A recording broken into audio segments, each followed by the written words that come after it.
주님께서 여러분과 함께 요한이 전한 거룩한 복음입니다. 20장 19절에서 31절까지의 말씀입니다. 그날 곧 주간 첫날 저녁이 되자 제자들은 유다인들이 두려워 문을 모두 잠가놓고 있었다. 그런데 예수님께서 오시어 가운데 서시며 평화가 너희와 함께 하고 그들에게 말씀하셨다. 이렇게 말씀하시고 나서 당신의 두 손과 옆구리를 그들에게 보여주셨다. 제자들은 주님을 뵙고 기뻐하였다. 예수님께서 다시 그들에게 이르셨다. 평화가 너희와 함께 아버지께서 나를 보내신 것처럼 나도 너희를 보낸다. 이렇게 이르시고 나서 그들에게 숨을 불어 넣으며 말씀하셨다. 성령을 받아라. 너희가 누구의 죄든지 용서해 주면 그가 용서받을 것이고 그대로 두면 그대로 남아 있을 것이다. 12 제자 가운데 하나로서 쌍둥이라고 불리는 토마스는 예수님께서 오셨을 때 그들과 함께 있지 않았다. 그래서 다른 제자들이 그에게 우리는 주님을 배웠소 하고 말하였다. 그러나 토마스는 그들에게 나는 그분의 손에 있는 못자국을 직접 보고 그 못자국에 내 손가락을 넣어보고 또 그분 옆구리에 내 손을 넣어보지 않고는 결코 믿지 못하겠소 하고 말하였다. 여드레 뒤에 제자들이 다시 집안에 모여 있었는데 토마스도 그들과 함께 있었다. 문이 다 잠겨 있었는데도 예수님께서 오시어 가운데 서시며 평화가 너희와 함께 하고 말씀하셨다. 그리고 나서 토마스에게 이르셨다. 네 손가락을 여기 대보고 내 손을 보아라. 네 손을 뻗어 내 옆구리에 넣어 보아라. 그리고 의심을 버리고 믿어라. 토마스가 예수님께 대답하였다. 저의 주님, 저의 하느님. 그러자 예수님께서 토마스에게 말씀하셨다. 너는 나를 보고서야 믿느냐? 보지 않고도 믿는 사람은 행복하다. 예수님께서는 이 책에 기록되지 않는 다른 많은 표징도 제자들 앞에서 일으키셨다. 이것들을 기록한 목적은 예수님께서 메시아이시며 하느님의 아들이심을 여러분이 믿고 또 그렇게 믿어서 그분의 이름으로 생명을 얻게 하려는 것이다. 주님의 말씀입니다. 감사합니다. 모두 앉아 주십시오.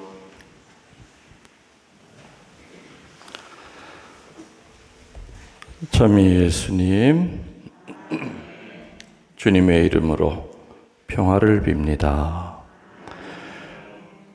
오늘 우리들은 성당 안에 다 들어올 수가 없기 때문에 거리를 유지해야 되기 때문에 지금 4군데에서 미사를 드리고 있어요.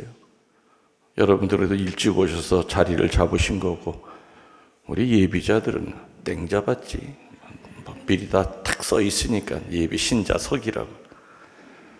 또 저 밑에 식당에서도 또 미사 드리고 있고요. 또 우리 커피숍 실로암 쉼터에서도 또 미사 드리고 있고, 그리고도 모자라서 바로 요 옆에 골목 그늘진데 거기서도 스피커를 빼가지고 의자를 놓고 거기서도 지금 거기는 화면은 없어요.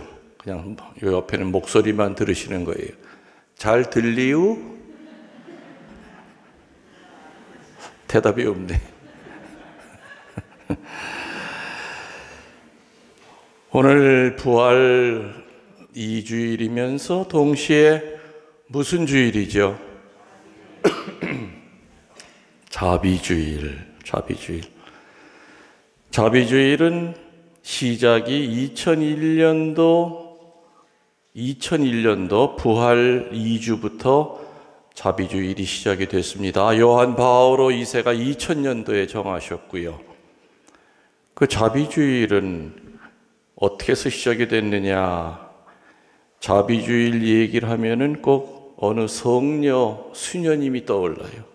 그 성녀 수녀님 이름이 파우스티나 수녀님이 1901년에 태어나서 1934년에 돌아가셨으니까 33살 딱 살고 돌아가셨는데, 폴란드 분이죠.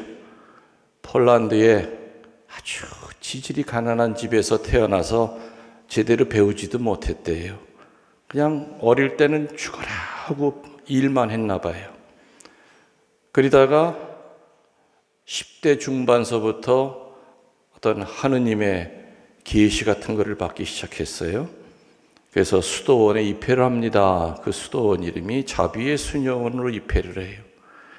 수녀원에 들어가서도 계속해서 환시를 봅니다. 그리고 예수님한테 직접 얘기를 듣습니다. 1931년 3월 22일 날 예수님께서는 그 파우스티나 수녀에게 뭐라 그랬느냐? 지금 너의 앞에 나타난 이 모양대로 그림을 그려라. 그래서 그 그림이 바로 저 뒤에 우리 벽에 불이 켜져 있죠? 자비의 예수님 성화입니다. 예수님이 그 수녀님에게 나타날 때 마치 사제가 강복을 하듯이 한쪽 손을 들고 한쪽 손은 가슴에 대고 그의 심장에서 두 개의 빛이 뻗어나왔다고 그래요. 붉은색과 약간 푸른색, 바로 교회와 성사를 나타냅니다. 그러면서 지금 이 모습을 그림으로 그려서 상본을 만들어서 모든 신자들에게 나눠주어라. 그리고 오후 3시에 자비의 기도를 바쳐라. 그 수녀님은 당신이 본 환시, 그 메시지를 가지고 일기를 계속해서 써오기 시작한 겁니다. 그 책으로도 나와 있지요. 그래서 요한 바오로 2세는 그 수녀님을 성녀로 선포하고 지금 시대야말로 어느 때보다도 자비가 필요한 시대다. 자비가 필요한 시대다. 파우스티나 수녀님이 예수님의 메시지를 통해서 보여준 그 자비의 핵심은 뭐냐? 두 가지예요. 믿음이 있어야 자비를 베푼다. 두 번째는 믿음만 가지면 안 된다. 반드시 실천해야 된다. 그 두 개예요. 믿음과 실천. 그거. 그리고 어떤 죄인이라도 하느님은 용서하신다는 게 예수님에게서 받은 그 메시지의 내용입니다. 그래서 이 수녀님은 그림을 그릴 줄 모르죠.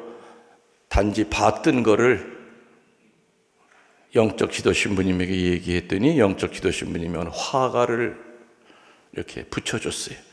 그래서 그 화가가 그 파우스티나 수녀님이 봤던 그대로 그 모습을 그려서 그 원본은 지금 어디 있느냐? 폴란드에 있는 자비의 성당에 모셔져 있죠. 그리고 물론 저기 있는 저 그림은 이제 그걸 보고 이제 그린 겁니다.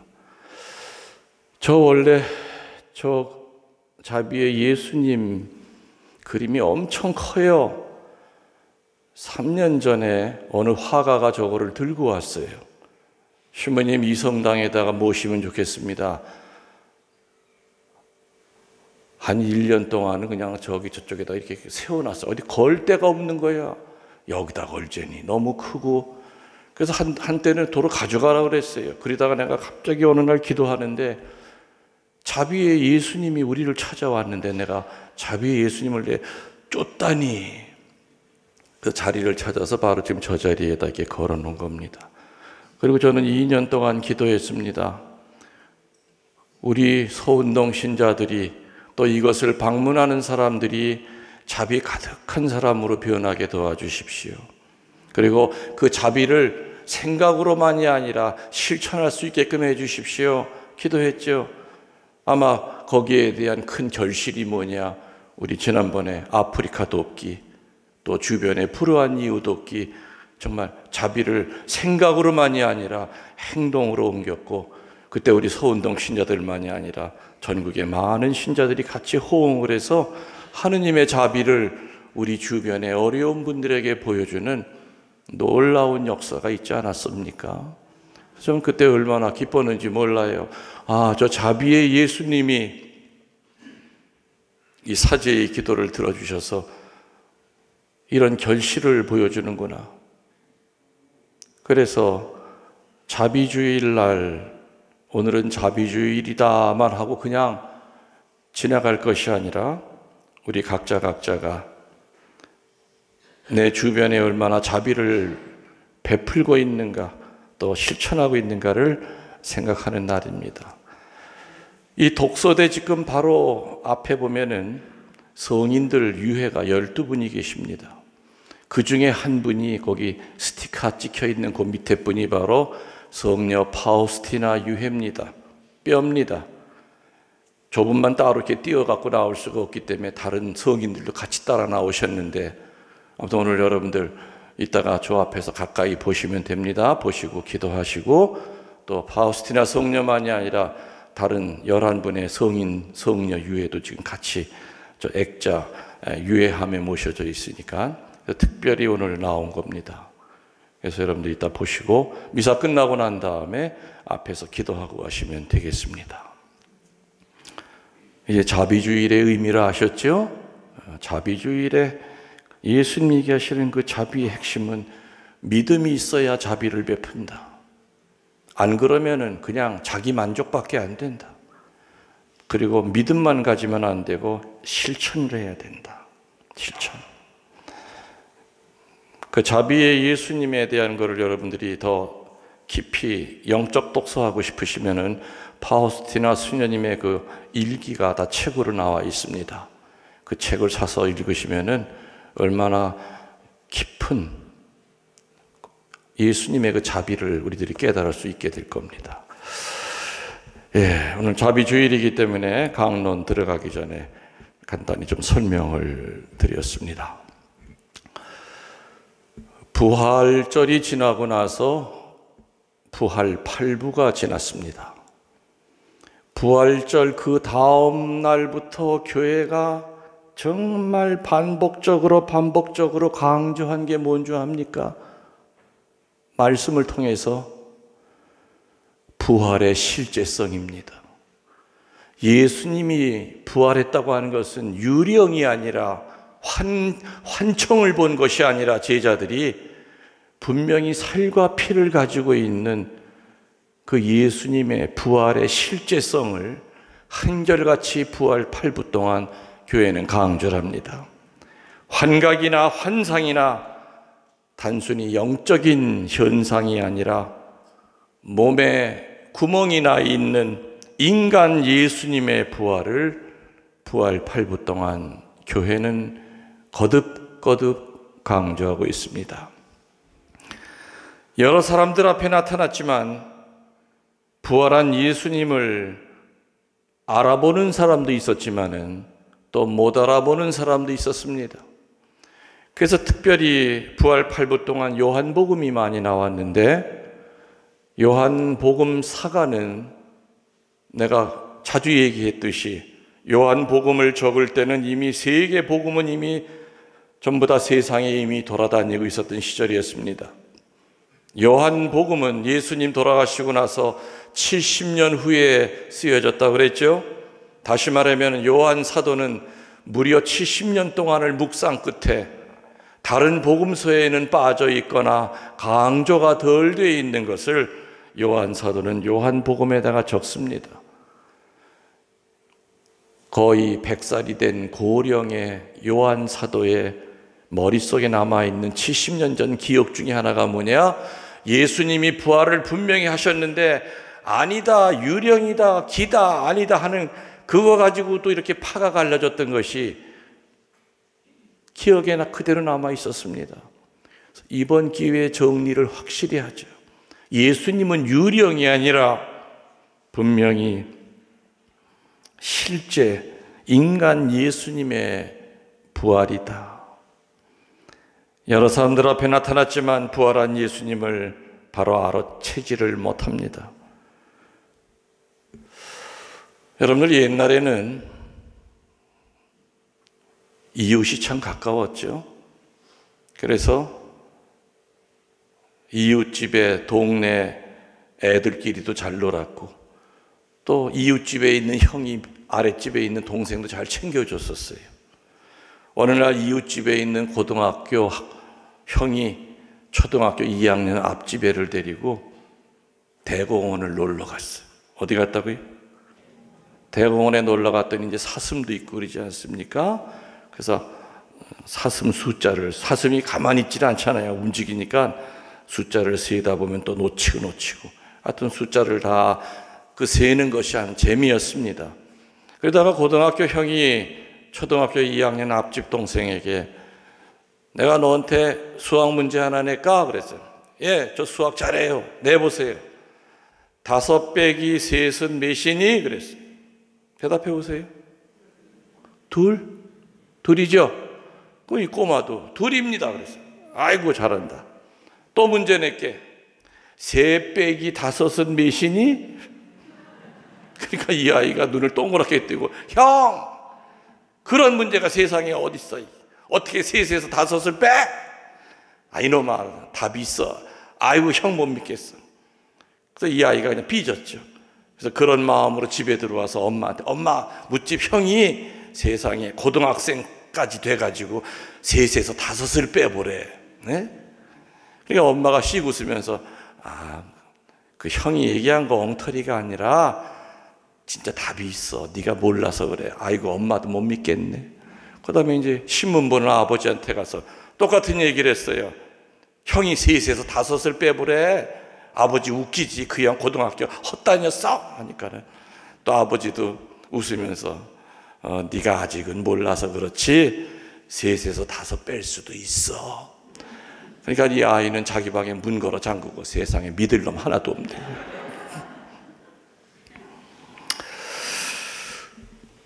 수많은 사람들이 주님의 부활을 알렸지만은 어제 복음에 보면은 듣고도 못 믿었다 이렇게 얘기합니다. 근데 사실 우리들은 눈으로 보고 손으로 만지는 거면 믿겠다고 그러지만 우리들이 눈으로 보는 게 정확해요? 안 정확해요. 지나가는 사람 내가 아는 사람인 줄 알고 쫓아갔더니 보니까 뒤통수만 똑같아. 앞통수는 전혀 달라. 우리 눈조차도 사실은 못 믿습니다. 우리 귀로 들리는 것도 얼마나 부정확할 때가 많습니까? 신앙이라고 하는 것은 감각을 기초로 해서 만들어진 것이 아니죠. 안 보이는 것을 믿는 겁니다. 3 빼기 5도 분명히 답이 있는데 절대 답이 없다고 우기는 그런 인간들처럼 예수님의 그 부활의 실제성을 예수님 당시에도 절대 그건 못 믿을 수가 없어. 그래서 요한복음 사가는 그거를 강조하려고 예수님이 불도 펴주시고 또 빵도 떼어주시고, 그죠? 물고기 좀 가져와라 같이 먹자. 유령은 먹을 수가 없는 겁니다. 분명히 살아계신 겁니다. 그런데 아무튼 성경에 예수님이 부활하신 것을 못 보게 막았던 것이 분명히 있습니다. 사람들마다 예수님의 그 실제 부활을 가로막는 것들이 있었습니다. 첫 번째, 막달라 마리아가 처음에 가자마자 부활한 예수님을 본 게 아니죠. 예수님 찾으러 갔더니 빈 무덤만 있었어요. 그래서 징징 울기만 했습니다. 그때 뒤에서 예수님이 나타났죠. 그 사람을 막달라 마리아는 예수님인 것도 모르고 동산지기인 줄 알고 우리 선생님 누가 가져갔는지 혹시 아세요? 하고 묻습니다. 막달라 마리아가 부활한 예수님을 못 보게 만든 첫 번째는 바로 자기 위주의 눈물이었습니다. 우리는 사랑하는 사람을 잃을 때 슬퍼서 눈물이 납니다. 그러나 그 대부분의 눈물은 자기 한탄일 때가 많습니다. 젊은 시절에 남편을 잃고 펑펑 웁니다. 죽은 남편이 불쌍해서가 아니라 아이고 내 신세 나 앞으로 어떻게 살아. 우리들이 흘리는 눈물의 정체는 대부분 자기 위주가 될 때가 많습니다. 자기 위주로 흘리는 눈물은 부활한 예수님을 못 보게 만듭니다. 그리고 막달라 마리아가 부활한 예수님을 못 봤던 두 번째 이유는 방향성입니다. 막달라 마리아는 빈 무덤만 쳐다보고 있었습니다. 빈 무덤은 들여다볼 필요가 없습니다. 이미 떠나셨는데 고개를 돌려 딴 데를 쳐다봐야죠. 우리들이 살아가면서 어느 쪽을 바라보고 살아가느냐, 어둠 쪽을 바라보느냐, 세속을 바라보느냐, 아니면은 아무리 구덩이에 빠져도 십자가만을 쳐다보고 살아가느냐. 우리가 어느 쪽으로 몸을 돌리고 얼굴을 돌리느냐에 따라서 예수님의 부활을 볼 수 있고, 그 말은 다른 말로 하면 우리 자신이 부활한다는 얘기일 겁니다. 아무튼 막달라 마리아의 눈을 가린 것은 자기 위주의 눈물, 그리고 바라보는 방향이 틀렸던 겁니다. 여러분은 하루 종일 어디를 바라보고 사십니까? 성당에 와서도 눈을 뜨면은 미사 드리고 있는 신부가 보일 거고, 뒤에 십자가가 보일 거고, 이렇게 물리적인 바라봄만이 아니라 영적인 바라봄, 영적으로 뭘 바라보고 살아가느냐. 그래서 막달라 마리아는 애석하게도 부활한 예수님을 못 알아봤던 겁니다. 눈물과 방향성 때문에. 두 번째로 예수님을 봤지만은 예수님을 못 알아봤던 두 번째 인간들이 누굽니까? 엠마오로 가는 두 제자들이었죠. 엠마오까지 30리길, 남자 걸음으로 빨리 걸어도 3시간이 되는 먼 길입니다. 그 3시간을 예수님이 옆에서 생전에 들었던 그 목소리로 분명히 얘기하셨고, 똑같은 얼굴로 가면을 쓰고 나타난 것이 아니었습니다. 그렇게 3시간을 걸어갔는데도 이 두 인간은 예수님을 못 알아봅니다. 그래서 성경에 보면 눈이 가리워져서 못 봤다. 그러다가 뒤쪽에 보면은 눈이 열렸다라는 두 개의 상반된 메시지가 나옵니다. 어떻게 이럴 수 있을까? 3년 동안을 주님을 쫓아다니면서 교육을 받았고, 그분의 발치에 앉아서 그분의 얼굴을 익혔던 그 두 제자가 3시간 동안 주님이 옆에 가는데도 어찌 몰라볼 수 있었을까? 성서는 눈이 가려졌다고 그랬죠. 무엇 때문에 눈이 가려졌을까? 첫 번째는 절망감입니다. 절망감. 상상할 수 없는 절망감, 다른 말로 실망감입니다. 두 번째로 그들을 눈을 가리게 했던 것은 두려움이었습니다. 혹시라도 우리들이 예수의 제자라는 것을 사람들이 알고 고발하면 어떻게 될까? 내가 예수님과 관계 있었다는 흔적을 지워야 되는데, 그래서 엠마오로 가는 이유가, 멀리 가는 이유가 그겁니다. 아주 뚝 떨어진 데로 가면 내가 예수 쫓아다니던 인간이라는 거 아는 사람 없단 말이에요. 혼자 가기 뭐하니까 친구 끌고 가는 겁니다. 그래서 그들의 마음에는 두려움이 가득 차 있었어요. 두려움이 가득 찬 사람이 어찌 예수님을 볼 수 있겠는가? 마지막 세 번째 그들의 눈을 가렸던 것은 분노였습니다. 뭐라고요? 분노. 정말 기대했던 사람이 그 기대치를 내 눈앞에서 못 보여줄 때는 속에서 분노가 끓어오릅니다. 자식에 대한 기대가 부모들은 있습니다.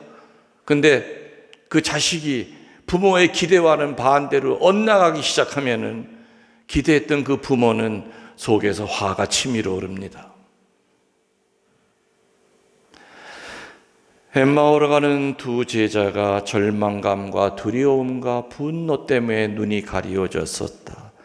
예수님은 그들의 눈에 있는 그 비닐을 띄어내기 위해서 구약에 예언된 당신에 대한 이야기를 쭉 설명을 해 주셨죠.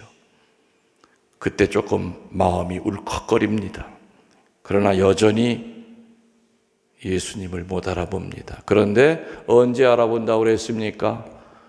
같이 밥을 먹으면서 빵을 떼어서 그들에게 주는 순간 그들의 눈이 열렸다. 그리고 예수님이신 줄을 알아봅니다. 바로 성체 성사, 우리들이 주님의 성체를 영할 때입니다. 그래서 엠마오로 가는 제자들의 모습은 마치 미사하러 오는 우리들과 똑같습니다.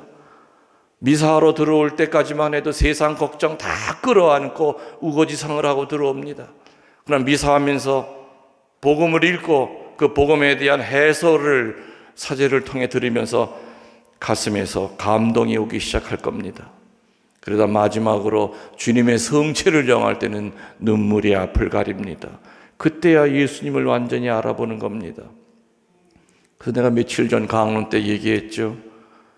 성체를 영할 수 있는 천주교 신자들이 얼마나 복된 신자들인가. 빵을 떼어 주실 때에 그때 예수님은 온전히 당신의 모습을 보여준다는 겁니다. 천주교의 심장은 성체 성사입니다. 이 성체 성사 때문에 다른 6가지 성사가 성체 성사를 중심으로 뺑 둘러서 담을 쌓고 있는 겁니다. 신품 성사가 왜 필요합니까? 사제가 돼야만 주님의 몸과 피를 만들 수가 있습니다. 고백 성사가 왜 필요한 겁니까? 성사를 안 보고 대죄 상태에서 성체를 못 영하기 때문에 고백 성사가 필요한 거다. 모든 육성사는 이 성체 성사를 중심으로 뺑 둘러 있습니다.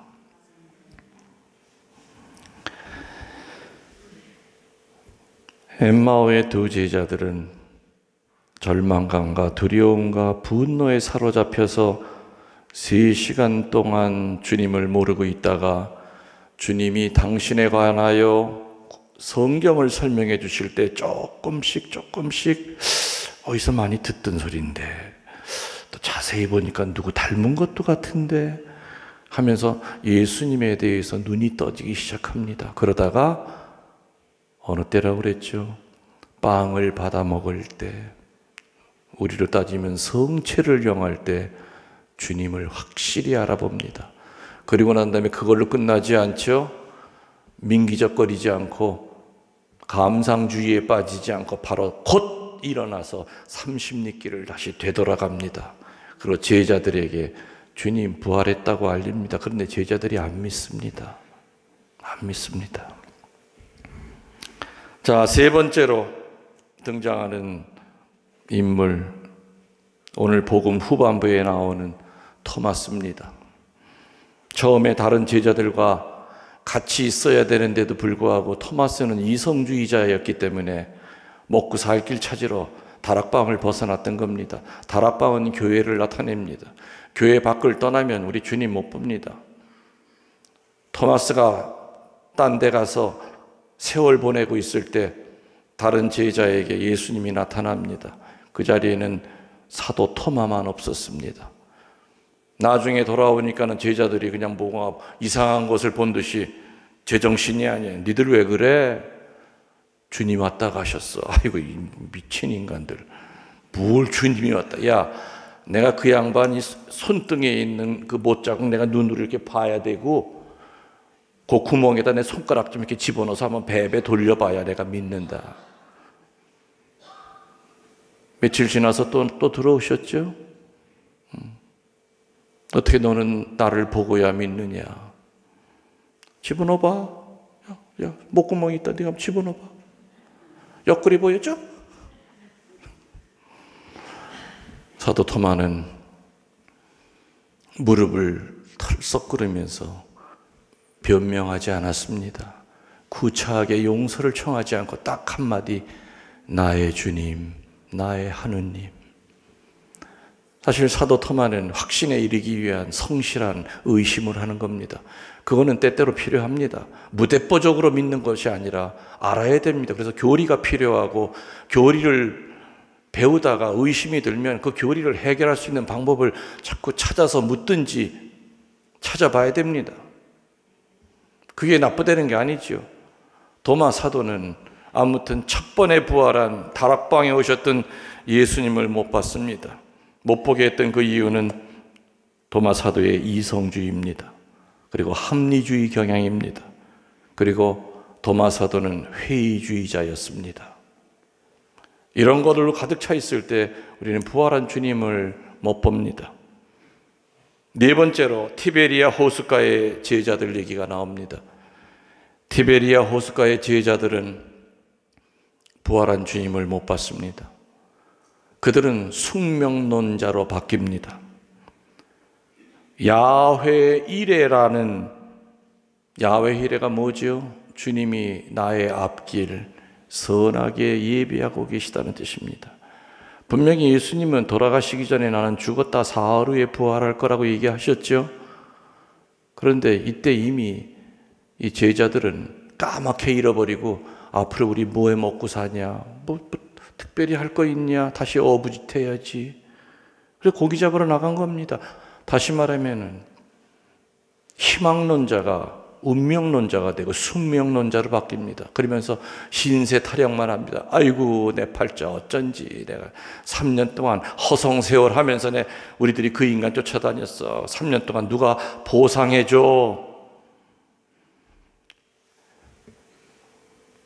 우리는 어둠이 닥쳐올 때마다 야훼 이레, 주님은 나의 앞길 분명히 선하게 예비하고 계심을 믿습니다라는 그 말을 잊어서는 안 될 겁니다.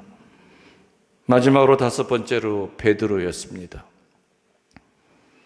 베드로 사도는 전과자였습니다. 무슨 전과자? 예수님을 3번이나 배반했던 전과자였습니다. 예수님이 돌아가신 후에도 예수님을 배반했다고 하는 그 상처는 너무 깊이 박혀 있었습니다. 상처가 많은 사람이 어찌 부활한 예수님을 볼 수 있으며 본인 자신이 부활할 수 있겠는가? 그래서 부활하신 예수님은 베드로에게 그 3번의 배반을 다시 기워 갚아주기 위해서 3번 또 묻죠. 베드로야, 네가 정말 나를 사랑하느냐? 예, 주님 사랑합니다. 또 묻습니다. 똑같은 얘기를 3번이나 물으니까 베드로가 왜 자꾸 똑같은 걸 물으실까 슬퍼하죠. 3번의 저는 주님을 사랑합니다, 그 말이 끝나는 것과 동시에 베드로 사도 속에 깊이 박혀있는 주님을 3번 배반한 그 상처는 치유가 되며 부활한 예수님을 알아보기 시작합니다. 우리들 각자의 삶 속에 이런 어두움이 숨어 있다면, 이제껏 쭉 얘기한 눈물, 방향성, 절망감, 두려움, 분노, 이성주의, 합리주의, 회의주의, 숙명론적인 생각, 그리고 깊은 상처, 이런 것들이 우리 각자의 삶 속에 숨어 있다면 우리는 죽을 때까지 수백 번 부활절이 지나와도 결코 부활하지 못할 겁니다. 그래서 부활은 현재 진행형인 우리들의 숙제입니다. 겉으로는 부활절 내년 이맘때 되면 또 옵니다. 그러나 우리들이 부활 못한다면 아무 의미가 없습니다. 예수님은 2000년 전에 한 번 부활하셨지, 결국에 부활의 문제는 그분의 문제가 아니라 우리 자신의 문제입니다. 그래서 현재 진행형인 숙제가 됩니다. 부활은 영적 진화입니다. 죽을 때까지 확인해 나가야 되는 겁니다. 오늘 하느님의 자비주의를 지내면서 먼저 하느님께 자비를 청해야 됩니다. 저 자비에 예수님 상 밑에 써 있는 저 글자가 뭐냐? 저것도 예수님이 알려줬죠. 주님 당신께 의탁합니다라는 글입니다. 그 밑에 보면 항상 이 말을 상본에다 적어라. 주님 당신께 의탁합니다. 주님께 의탁해야만 우리는 부활할 수가 있습니다.